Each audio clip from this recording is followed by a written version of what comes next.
Welcome to IBTV. Sangareddy జిల్లా సదాశివపేట రైతు సేవా కేంద్రంలో మాజీ మంత్రి వీఆర్ఎస్ నాయకులు హరీష్ రావు రైతుల సమస్యలను పరిశీలించారు. స్థానిక ఎమ్మెల్యే చింతా ప్రభాకర్ జహీరాబాద్ ఎమ్మెల్యే మాణిక్రావుతో కలిసి శనగల కొనుగోలు కేంద్రాన్ని సందర్శించి వారం రోజులుగా అక్కడే ఎదురుచూస్తున్న రైతుల పరిస్థితిని అడిగి తెలుసుకున్నారు. కోటా పూర్తయిందని చెప్పి కొనుగోలు నిలిపివేయడంపై అధికారులు నిలదీశారు. మద్దతు ధర కూడా ఇచ్చేటువంటి పరిస్థితి లేదు. ఈ ప్రభుత్వం రైతు వ్యతిరేక ప్రభుత్వం అయిపోయింది. ఎంతసేపు ముఖ్యమంత్రి మంత్రులు అటు గాలిలో తిరుగుడే సరిపోతా ఉంటుంది. ముఖ్యమంత్రి గారు ఢిల్లీకి ఎక్కువ, గల్లీకి తక్కువ. అటు కేరళ పర్యటనలు తిరుగుతూ ఉన్నారు, ఇటు ఢిల్లీ పర్యటనలు తిరుగుతూ ఉన్నారు. కేరళకు ఢిల్లీకి తిరగడంలోనే మంత్రులు ముఖ్యమంత్రి బిజీ ఉన్నారు. అంటే గాలి మోటార్లలో ఎక్కువ తిరుగుతారు, భూమి మీద తక్కువైపోయింది, గాలి మోటార్ల తిరుగుడు ఎక్కువైపోయింది ప్రభుత్వానికి. అందుకే రైతాంగ సమస్యలు ఈ ప్రభుత్వానికి పట్టడం లేదు. రైతుల కష్టాలు ఈ ప్రభుత్వానికి అర్థమయ్యేటువంటి పరిస్థితి లేదు. ఇలా క్షేత్రస్థాయిలో రైతులు చాలా ఇబ్బంది పడతా ఉన్నారు. ఇలా సదాశివపేట DCMS కొనుగోలు కేంద్రం దగ్గర ఉంటే ఇక్కడ రైతులు చెప్తున్నది ఏంటంటే, మా కోటా అయిపోయింది, ఇక శనిగలు కొనము అంటున్నారట.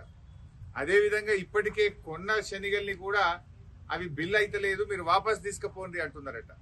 కొన్నటువంటి బస్తాలను ఖాళీ చేసి మీ శనిగలు మీరు ముఖ్యమంత్రి గారు మీరుగా ఢిల్లీకి కేరళకు తిరిగింది చాలు, కనీసం రైతుల గురించి పట్టించుకోండి. వెంటనే శనిగలు రాష్ట్ర వ్యాప్తంగా ఇంకా 60,000 క్వింటాళ్ల శనిగలు రాష్ట్ర వ్యాప్తంగా ఉన్నాయి.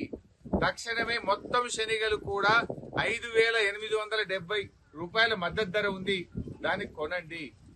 బయట అమ్ముకుంటే ఏమైతుంది, క్వింటాల్ మీద 1,000 రూపాయలు రైతు నష్టపోతా ఉన్నాడు. మొగలయ్య చెప్తున్నాడు, క్వింటల్ మీద 1,000 రూపాయలు పోతుంది సార్, ఎకరానికి 10,000 తుట్టి అవుతుంది. అటు రైతు బంధు ఇట్లా తిప్పలు పెట్టిండ్రు, శనిగలు కొనక ఇట్లా లాస్ చేస్తున్నారు, మా రైతులంటే ఎందుకు ఇంత చిన్న చూపు అని చెప్పి మొగలయ్య అనే రైతు వాపోతున్నటువంటి పరిస్థితి. అట్లే మక్క రైతుల పరిస్థితి అదే ఉంది. 2,400 మద్దతు ధర ఉంటే ఇవాళ 1,600కు 1,700కే మక్కలు అమ్ముకున్నటువంటి పరిస్థితి ఉంది. ఇక జొన్నలు అయితే కొనే దిక్కే లేదు. ఇంతవరకు జొన్నల కొనుగోలు మీద ప్రభుత్వం నిర్ణయమే తీసుకోలేదు. ఇవాళ చాలా మంది మహారాష్ట్ర, కర్ణాటక తీసుకుపోయి జొన్నలు అమ్ముకునే పరిస్థితి ఏర్పడింది. సగం ధరకే అమ్ముకొని ఆరుగాలం కష్టపడ్డ రైతులు తీవ్రమైన ఇబ్బందులు పడుతున్నటువంటి పరిస్థితి ఉంది. చేస్తా ఉన్నాం, ఈ కోటాలు వాటాలు బంద్ చేయండి, పండిన కాడికి మద్దతు ధర ఇచ్చి కొనండి. ఆనాడు మీరు రైతు డిక్లరేషన్ లో ప్రతి పంటకు బోనస్ అన్నారు. బోనస్ దేవుడెరుగు, బోనస్ బోగస్ అయిపోయింది. కానీ కనీసం మద్దతు ధరని ఇయ్యండి.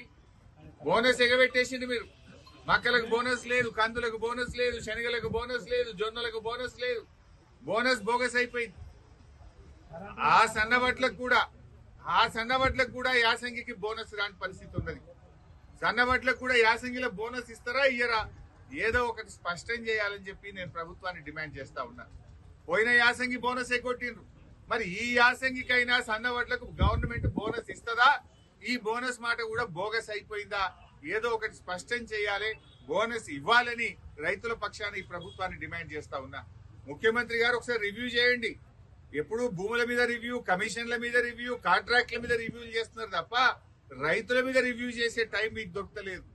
పైసలు దొరికేది ఉంటే రివ్యూలు చేస్తారు మీరు. పైసలు దొరికాయి కదా గరీబ్ రైతులు, వీళ్ళ విషయంలో రివ్యూ చేయడానికి మీకు తీరిక లేదా? ఎందుకు మీ ఇంటెలిజెన్స్ ఏం చేస్తుంది? జొన్నలు కొంటలేరు అనేది మీకు తెలుస్తలేదా? శనిగలు సగంలో ఆపేసిండ్రు అనే విషయం మీ ఇంటెలిజెన్స్ మీకు చెప్తలేదా? చెప్పినా కూడా రైతులే కదా అని లెక్కలేనితనమా? ఏంది, ఎట్లా అర్థం చేసుకోవాలి? ఆనాడు పెద్ద పెద్ద మాటలు మాట్లాడిండ్రు. ఏం పేరే? మల్లేశం అనే రైతు చెప్తుండు, సార్ 11 గంటలు 10 గంటలే కరెంట్ వస్తుంది, సాయంత్రం 4కి పోతే పొద్దుగాల 6కి కరెంట్ వస్తుందని. ఇవాళ మల్లేశం రైతు పొద్దున 8కి వస్తుంది, పొద్దున 8కి కరెంట్ వస్తుందని మల్లేశం అనే రైతు కూడా ఇవాళ చెప్తా ఉన్నాడు. అంటే కరెంటు ఇయ్యరు, రైతు బంధు వేయరు, బోనస్ ఇయ్యరు, కనీసం పండిన పంటను మద్దతు ధర కూడా కొనకపోతే నీదేం ప్రభుత్వము? నువ్వు కాంట్రాక్టర్లకు, బినామీల కోసమో, మధ్య దళారుల కోసమో, బ్రోకర్ల కోసమో, ప్రైవేట్ పైరవీకారుల కోసం ఉందా నీ ప్రభుత్వం? రైతుల కోసం ఉందా? రైతులంటే ఎందుకంత చిన్న చూపు? సో ఇప్పటికైనా స్పందించండి. ముఖ్యమంత్రి గారు ఒక రివ్యూ చేసి జొన్నల కొనుగోలు కేంద్రాలు ప్రారంభించండి. మధ్యలో ఆగిపోయిన శనగలు మళ్లీ కొనే విధంగా తక్షణమే ఉత్తర్వులు ఇవ్వండి. అదే విధంగా కందులు గాని, సన్ఫ్లవర్ పంట కూడా పూర్తిగా కొనే విధంగా ప్రభుత్వం ఆదేశాలు ఇవ్వండి.